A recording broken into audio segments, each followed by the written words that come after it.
పితా పుత్ర పవిత్రాత్మ నామమున ఆమేన్. ప్రియమైన క్రైస్తవ సహోదరి సహోదరులారా, మనము ఈ ఆదివారము 21వ సామాన్య ఆదివారంలో ప్రవేశిస్తున్నాం. ఈ ఆదివార దివ్య పట్టణాలు మొదటి పట్టణం యెహోషువ గ్రంథం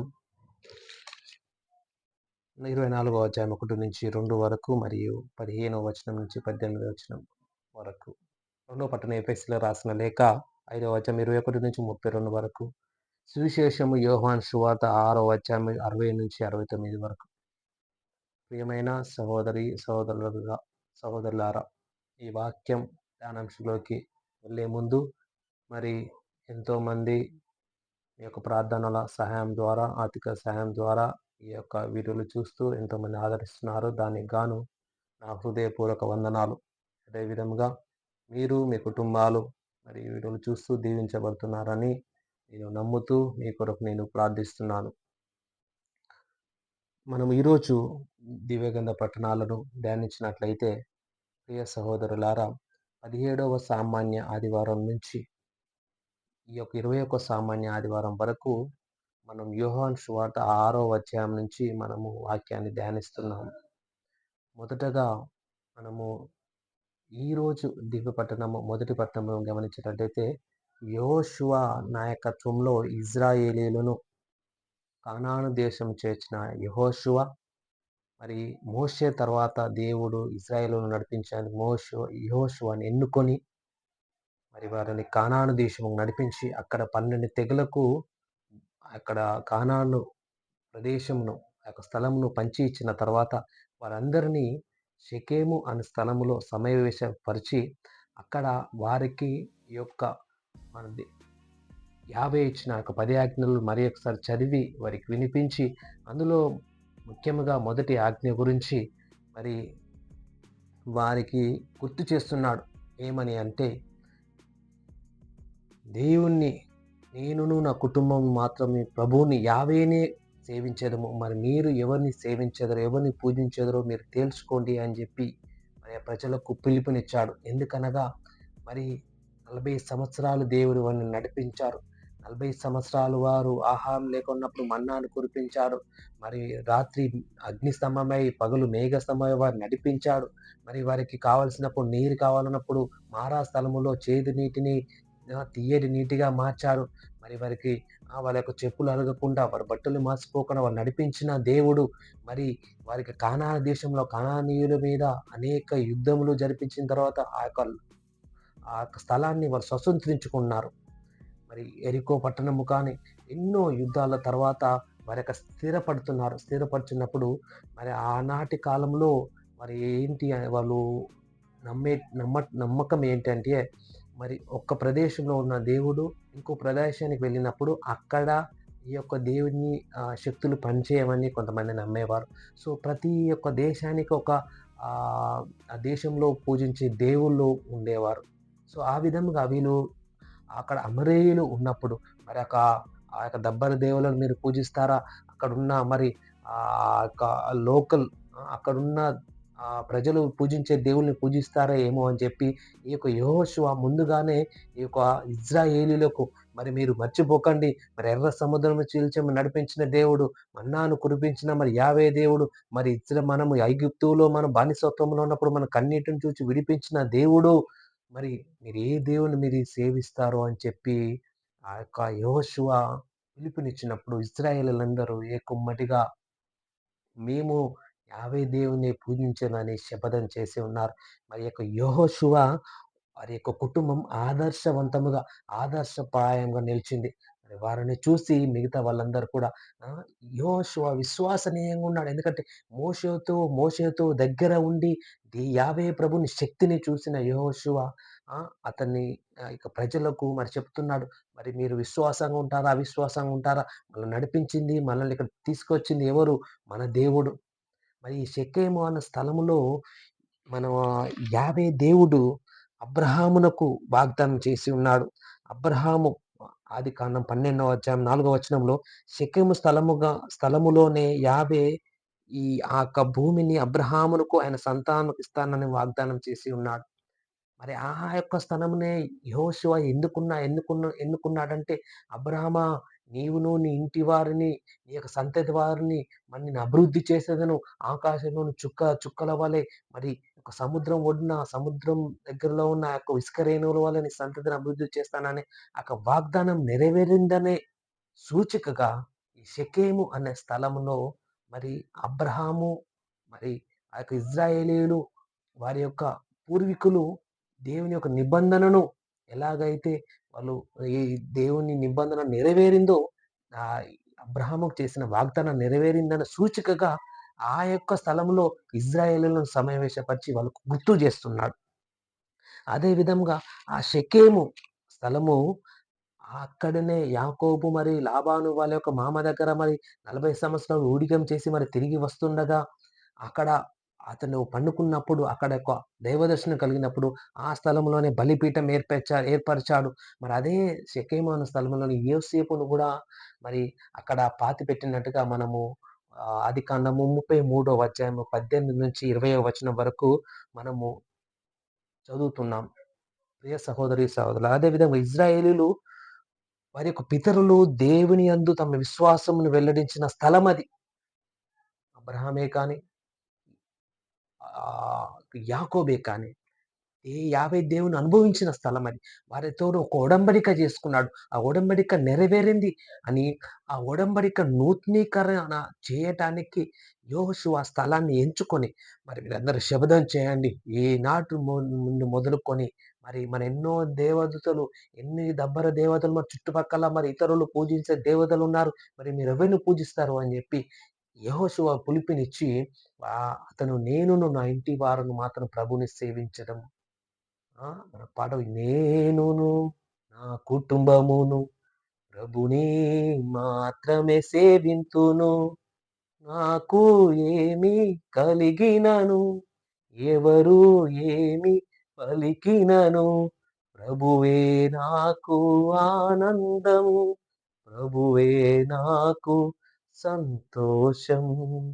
ప్రియ సహోదరులు, అదే యెహోషువ నేనును నా కుటుంబమును ప్రభువును మాత్రమే సేవించెదము అని అన్నప్పుడు ఇశ్రాయేలు సైతం 12 తెగల వారందరూ శపథం చేశారు. మేమును యావనే పూజించెదమని. అది మొదటి పట్టణంలో మనం చదువుకుంటున్నాం. అదే విధముగా మనము సువిశేషంలో చూసినట్లయితే, మనము గత 17వ సామాన్యాధారం నుంచి 21వ సామాన్యాధారం వరకు సువిశేషముల్లో యోహాను సువార్త 6వ అధ్యాయంలో మనము ధ్యానించుచున్నాం. ఈ యొక్క వారంతో ఆ యొక్క 6వ అధ్యాయము ముగింపుకు వచ్చింది. ప్రియమైన సహోదరి, సహోదరులారా, ఈ 6వ అధ్యాయంలో యేసు ప్రభు యొక్క మాటలు, ఆయన యొక్క తలంపులు, ఆయన యొక్క ప్రతి మాట కూడా పరలోకములో ఉన్న నిగూఢమైన సత్యములు కూర్చిన మాటల వలె ఉన్నాయి. అందుకే ఆ యొక్క ప్రజలు ఆయన యొక్క మాటలను అర్థం చేసుకోలేకపోయారు. కేవలం వాళ్ళ బాహ్య అర్థాన్ని అర్థం చేసుకున్నారు.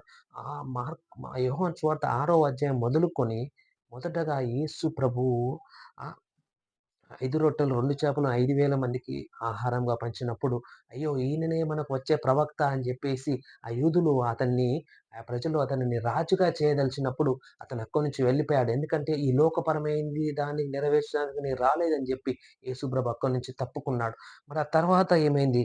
వాళ్ళు ఆ రొట్టెలను పంచి ఇచ్చిన దేవుడు తెల్లారి గూడా మనకు ఇస్తాడని జెప్పి యేసుప్రభు దగ్గరికెళ్ళినప్పుడు ప్రభువు అన్నాడు, "మీరు అశాశ్వత భోజనమునకై వెతకకండి, శాశ్వత భోజనముకై వెతకండి" అని జెప్పి యేసు ప్రభువు పరలోక విషయముల గురించి మాట్లాడుతున్నాడు.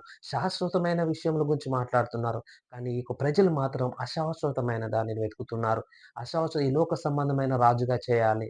ఈ లోక సంబంధమైన ఆహారం కొరకు యేసు ప్రభువును వెతికారు.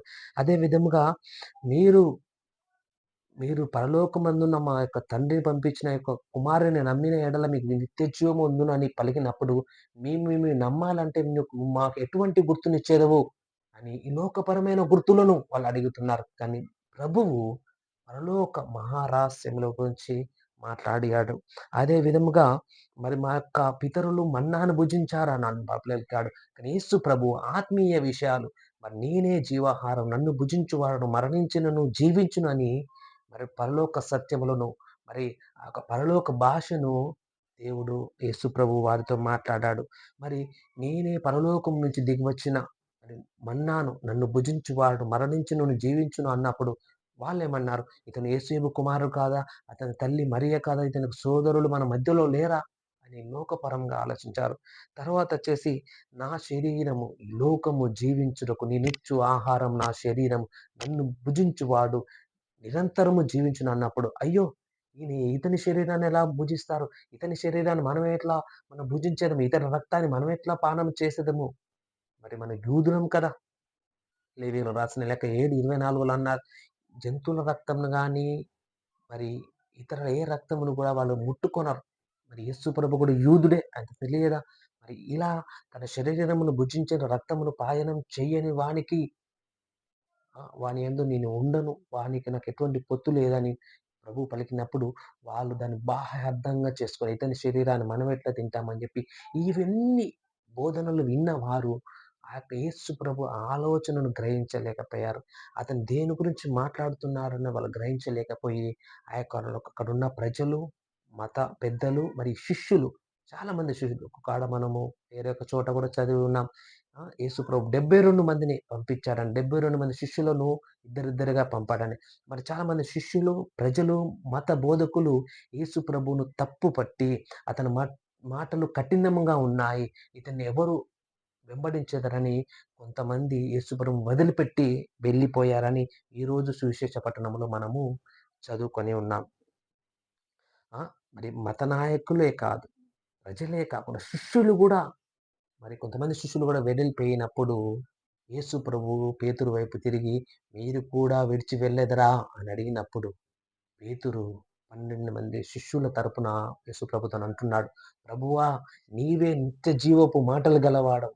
మేమెచ్చటికి పోగలము" అని పేతురు అన్నయి. "నీవే పవిత్ర మూర్తివి. దేవుని దగ్గర నుంచి వచ్చిన పవిత్ర మూర్తివి" అని జెప్పేసి పేతురు 12 మంది శిష్యుల తరపున అతను పలికి ఉన్నాడు. ప్రియమైన క్రైస్తవ సహోదరి, సహోదరులారా! మరి ఈ యొక్క మనము క్రైస్తవ చరిత్ర నుంచి మనం చూసినట్లయితే 2 రకాల క్రైస్తవులు ఉంటారండి.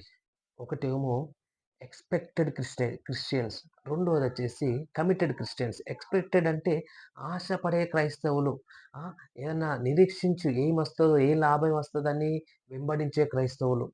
నామమాత్రపు క్రైస్తవులంటారు. అంటే వీళ్ళు కేవలం మరి క్రైస్తవ జీవితం జీవిస్తే మనకేమొస్తది?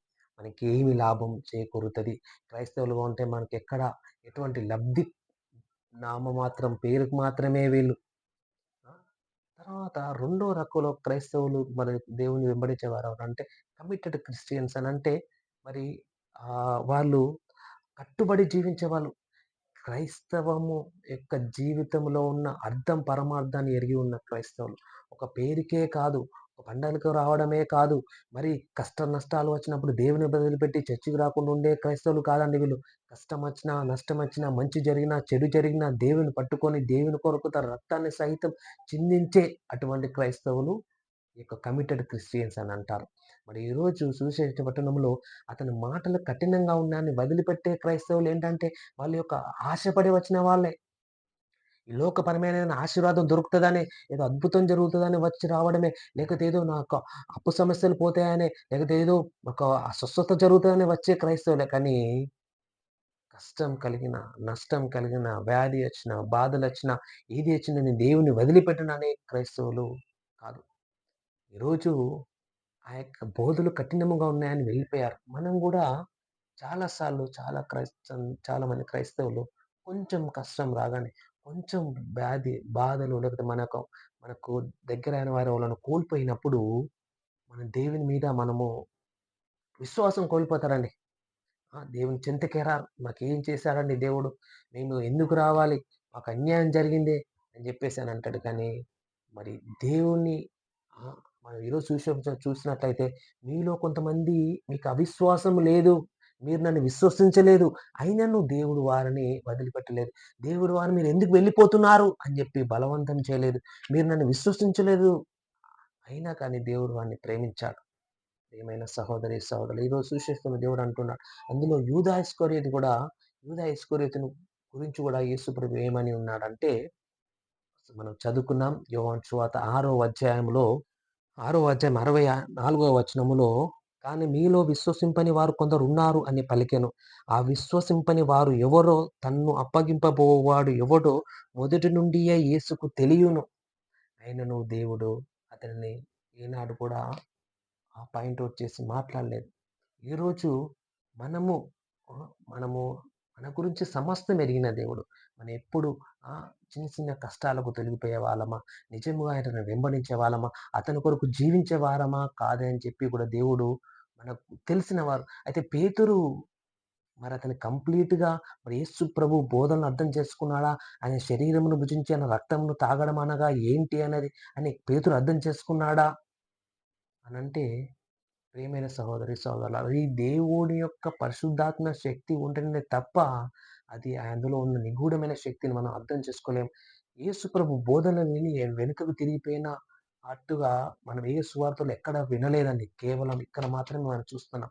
యేసు ప్రభు దగ్గరికి వచ్చి అతని బోధనలు కఠినంగా ఉన్నాయని వెడలిపోయిన వాళ్ళు ఇక్కడనే మరి అట్లా వెడలిపోతున్నారని యేసుప్రభు తన బోధనను మార్చుకోలేదు. అయ్యో! వెళ్ళిపోతానని అతని యొక్క విలువలు మార్చుకోలేదు. అయ్యో! వెళ్ళిపోతానని వారిని బలవంతం చేయలేదు. అయ్యో! వాళ్ళు వెళ్ళిపోతున్నారనని వారి వెనుకకు పిలవలేదు. ఎందుకంటే యేసు ప్రభు చెప్పింది దేని గురించి అంటే ప్రసాదం గురించి. తన యొక్క రక్తము, తన శరీరము నిజముగా ఎలాగా శరీర రక్తాలుగా దివ్య బలి పూజలో జరుగుతున్నాయో, అయి మారుతున్నాయో దాని యొక్క ప్రాధాన్యత అంతగా ఉంది. అందుకే యేసు ప్రభువు మరి వాడు వెడలిపోతున్నా గాని తన యొక్క బోధనను మార్చుకోలేదండి. తన యొక్క ఆ యొక్క బోధనను మారలేదు.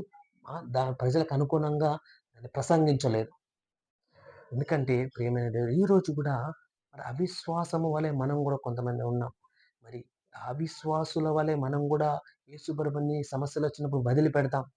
మరి దివ్య ప్రసాదంను వారిని ఎంతోమంది నమ్మకుంటూ ఉన్నారు. ఎందుకంటే ఈ ఇది ఈ చిన్న అప్పంలో యేసుప్రభు ఉంటాడా? ఈ చిన్న అప్పంలో ఆయన సన్నిధి ఎలా ఉంటుంది? దానిని గురించే ఈ 6వ అధ్యాయంలో యేసుప్రభు తన యొక్క దివ్య శరీర రక్తాలు ఎలాగా ఆహ్, తన శరీరముగా దివ్య పూజలో జరుగుతున్నాయి అని మనం యేసుప్రభు మాట్లాడుతున్నాడు. పాట గూడా ఉంది.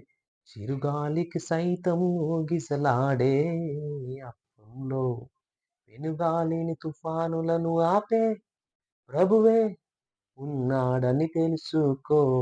ఈరోజు నీవు నేను ఆ చిరుగాలి సైతం ఊగిసలాడే చిన్న అప్పంలో యేసుప్రభు ఎలా ఉంటాడు అనేది మన యొక్క మేధాశక్తికి అంతుపట్టనిది. అలాంటి చిన్న అప్పంలో యేసుప్రభువు సన్నిధి ఎలా ఉంది? ఆ యొక్క పెనుగాలిని, తుఫానులను ఆపే ప్రభువే. ఒక్క మాటతో లాజరును లేపిన ప్రభువు ఆ చిన్న అప్పంలో ఎలా ఉన్నాడు? దానిని అర్థం చేసుకొనడం మన యొక్క మేధాశక్తికి సరిపోదు ప్రియమైన సహోదరి, సహోదరులారా. కానీ పేతురు ఎలాగైతే ప్రభువా నీవే నిత్య జీవపు మాటలు గలవాడవు మేము విశ్వసించుచున్నామని పేతురు ఎలా పలికాడో ఈరోజు చూసి చూడక విశ్వసించిన వారు ధన్యులు. చూసి విశ్వసించిన వాళ్ళకంటే చూడక విశ్వసించిన వారు ధన్యులు. ఈరోజు ఎన్నో మంది ఉట్టిగా వెళ్ళిపోయారు యేసుప్రభు దగ్గర నుంచి. కానీ ఆ 12 మందికి మాత్రం యేసుప్రభు మాటలు నిత్య జీవముగా కనపడ్డాయి. మిగతా వారికి మాత్రం కఠినంగా అవుపడ్డాయి. ఈరోజు మరి నీకు, నాకు రోజు దివ్య బలి పూజలు యేసుప్రభుని చూస్తున్నామా? ఆ యొక్క ఆ చిన్న అప్పంలో యేసుప్రభువును మనం అనుభవిస్తున్నామా? ఆ విశ్వాసం కలిగి ఉంటున్నామా? మనము మన యొక్క ఆత్మ పరిశీలన చేసుకోవాలి ప్రియమైన సహోదరి, సహోదరులారా.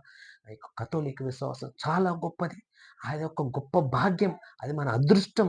అదేదో మనం సంపాదించుకున్నది కాదు. అది మనకు అర్హత. మనకు సంపాదించుకున్న దేవుడే మనకు అది ఒసిగిన ఒక గొప్ప భాగ్యం. ఎందుకంటే మనము గత వారంలో చదువుకున్నాం. ఏమని చదువుకున్నాం? నా శరీరమును భుజించిన రక్తమును పానం చేయవాడు నా యందును నేను వాని యందును ఉందును. మనతో ఏకమవ్వటానికి, మనలో నివాసం ఉండటానికి, మనతో నివసింపచేయడానికి, మన యందు ఏకమవ్వడానికి దేవుడి యొక్క దివ్య సత్సాన్ని స్థాపించాడు. కానీ చాలామంది దివ్య సత్సాములో విశ్వాసం ఉండదు ప్రియులారా. ఈరోజు దేవుడు అంటున్నాడు, విశ్వసించువాడు చూసి విశ్వసించినప్పుడు చూడక విశ్వసించువారు ధన్యులు. మరి పేతురు ఎలాగైతే ప్రభువా నిత్య జీవ మాటలు గలవాడు మేము విశ్వసించితిమి. మేము విశ్వసించాము ప్రభువా. మరి ఈరోజు దివ్య సత్సంలో దేవుడు ఉంటున్నాడు. ఎంతమంది విశ్వసించున్నారు? అయ్యో! ఇందులో దేవుడు ఎలా ఉంటాడని వదిలిపెట్టమైన వాళ్ళు చాలా మంది ఉన్నారు. చాలా బాధాకరం. కానీ దివసత్సవంలో దేవుడు చేసిన అద్భుతాలు ఎన్నో ఉన్నాయి. ఆ చిన్న అప్పం యేసుప్రభు శరీర రక్తాలుగా మారి ఉన్నాయని ఎన్నో అద్భుతాలు మనం చూస్తూ ఉన్నాం. మరి ఆ యొక్క గురువు పూజ చేస్తున్నప్పుడు గురువు అపరక్రీస్తుగా మారి, ఇదిగో నా శరీరము దీనిని మీ కొరకు సమర్పించున్న, ఇక లోక పాపముల పరిహారం కొరకే సమర్పించిన ఇది నా శరీరం. దీన్ని మీరు భుజించండి. యేసు ప్రభువు యొక్క ప్లేస్‌ని ఈ గురువు తీసుకొని ఆ యొక్క అప్పమును తన శరీర రక్తాలుగా ఇస్తున్నాడు. ఎందుకంటే ఈ లోకము జీవించుటకు నేనిచ్చు ఆహారము నా శరీరము. నన్ను భుజించువాడు మరణించినను జీ ఈ లోకము జీవించుటకు తన శరీరాన్నే మనకు ఆహారంగా ఇస్తున్నాడు. ప్రియ సహోదరి సహోదరులారా, మనము ఫస్ట్ అతని యొక్క మాటలు విశ్వసించాలి. ఎందుకంటే ఆ మాటలు నిత్య జీవము గలవాడే. ఈ మాటలను అర్థం చేసుకోవాలి అంటే, ఇందులో ఉన్న మర్మాన్ని మనం అర్థం చేసుకోవాలంటే, మన శరీరముతో మనం అర్థం చేసుకోలేం. మన మేధాశక్తితో మనం అర్థం చేసుకోలేం. అందుకే యేసుప్రభు అంటున్నాడు, జీవమునిచ్చినది ఆత్మయే, శరీరము నిష్ప్రయోజనము. ఈ శరీరం ద్వారా దేవుని యొక్క సత్యాలను మనం అర్థం చేసుకోవాలంటే అది అసాధ్యం. అందుకే దేవుడు అంటున్నాడు, ఆత్మయు ఇచ్చినది, జీవం ఇచ్చినది ఆత్మయే.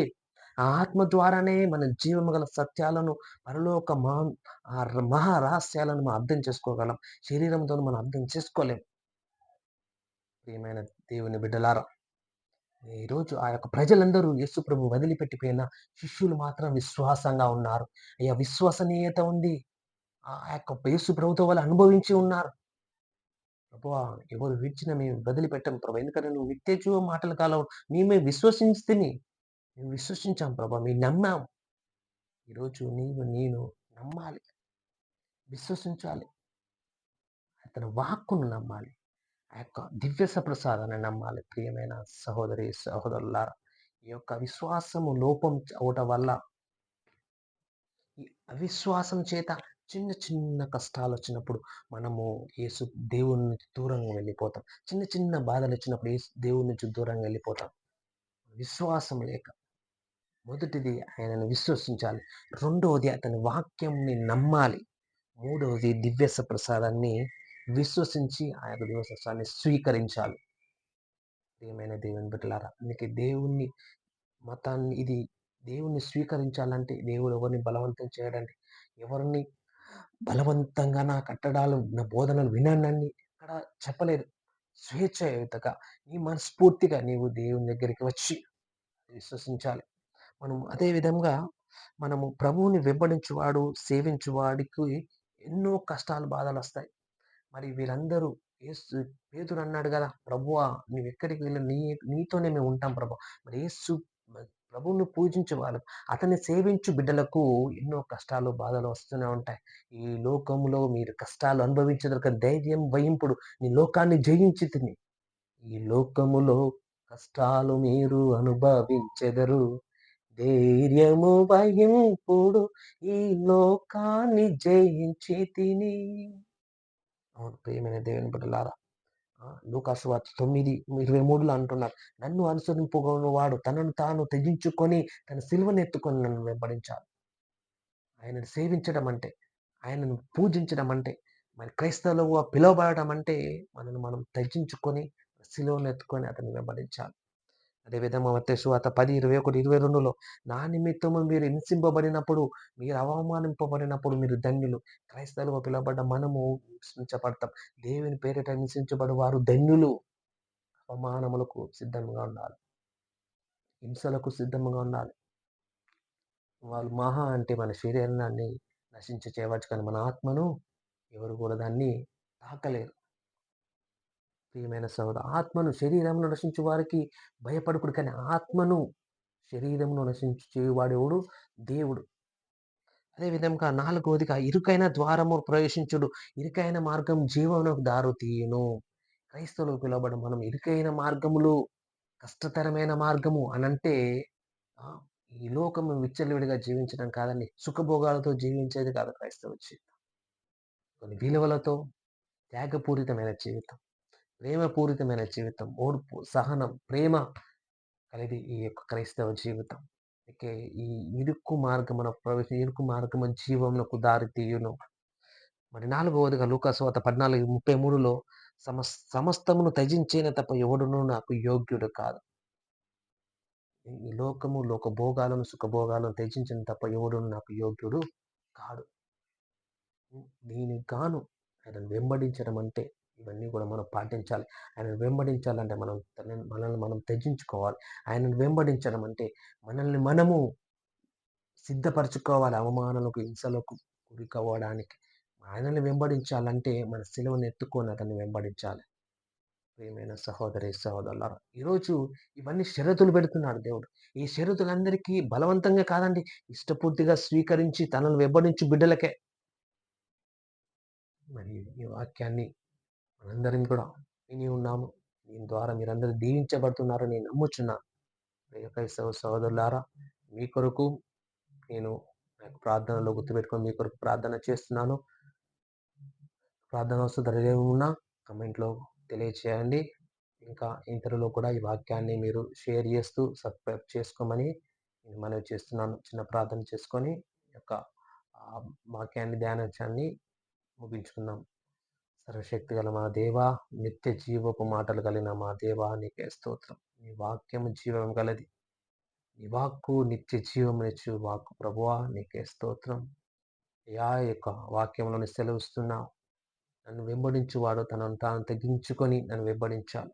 తన సిలువనెత్తుకొని నన్ను వెంబడించాలన్నావు ప్రభు. అదే విధముగా అయ్యా, మేము నిన్ను వెంబడించే కృపను మాకు దయచేయండి. కష్టములలో, బాధలో, వేదలో మేము తొడిగిపోకుండా పేతురు వలె ప్రభు మేము నిన్ను విశ్వసించామని పలికే కృపను మా అందరికి దయచేయండి. నిన్ను వెంబడింప కృపను, నీతోనే ఉండే కృపను మా అందరికి దయచేయము. యెహోషువ అన్నాడు కదా, నేనును నా కుటుంబమును ప్రభువునే సేవించడం అన్న రీతిగా మేమును కుటుంబమును నిన్ను సేవించే ఒక అనుగ్రహము మా అందరికి దయచేయమని అమ్మ మరియ తల్లి కుటుంబాల రాజ్ఞి మా కుటుంబాల కొరకు ప్రార్థించమని యేసయ్య అతి పరిశుద్ధ నామములో ప్రార్థిస్తున్నాం తండ్రి. ఆమేన్.